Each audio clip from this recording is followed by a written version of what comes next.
Peppa Pig and Thomas the Tank Engine were at the starting line of a scavenger hunt.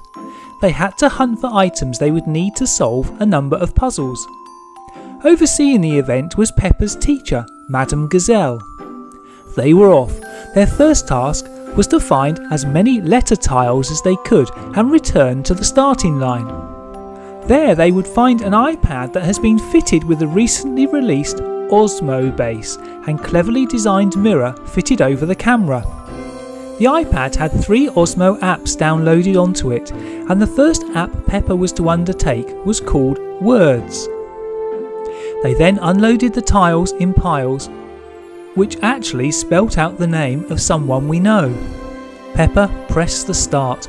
A picture appeared as a clue, and Peppa had to guess what it meant and find the correct letters and place them in front of the iPad. Peppa chose R, and she was instantly told she was right, but I think the R went in a different place to the one Peppa was thinking. I bet you thought that was a robot, Peppa. Peppa thought hard and continued. When you get a letter wrong, the iPad places the letter at the top and you continue to play.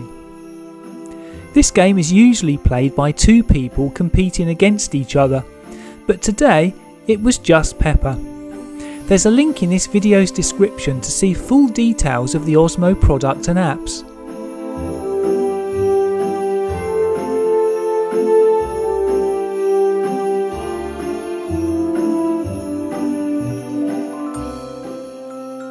Peppa finished. Well done, Peppa. Peppa only had to solve 1 puzzle today, but there are hundreds. Their second task was a Tangram, and first they had to collect 7 brightly coloured shapes.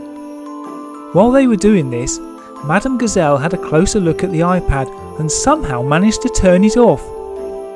George, Peppa's younger brother, showed Madame Gazelle how to turn it on.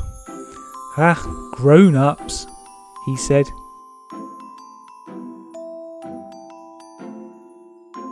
"We haven't got Wi-Fi in the classroom," said Madame Gazelle. "Doesn't matter," said George. "Once you've downloaded the app, you can use it anywhere." Peppa and Thomas were just finishing collecting the shapes. A shape appeared on the screen in black and white, and Peppa had to place the coloured pieces in the right place in front of the iPad. When correct, the colour appeared straight away on the screen, giving instant feedback. "This is clever," said Madame Gazelle. "No sensors, just natural wood pieces and mirrors. Clever." Peppa pushed the last piece into place. "Well done, Peppa. You only have to do 1 puzzle today. Now back to Thomas." Their last task was called Newton, and for this Peppa and Thomas needed to collect some everyday objects. Thomas thought the docks were a good place to go. "A banana. The curve on the banana could be very useful," said Peppa, "and I can eat it afterwards." Next she saw a Hello Kitty toy. "That's an interesting shape, and I can then play with it."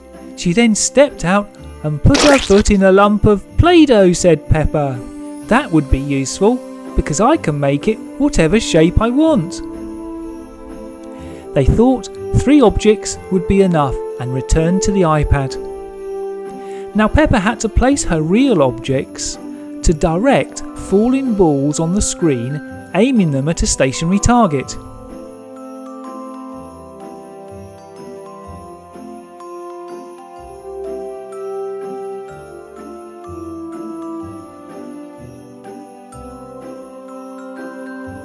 Peppa was doing well.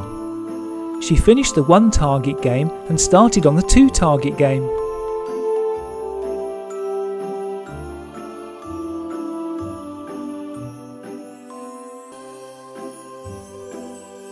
As you can see, anything placed on the ground is immediately converted into gameplay. But it's certainly easier to move them around when your hand is not inside a glove puppet.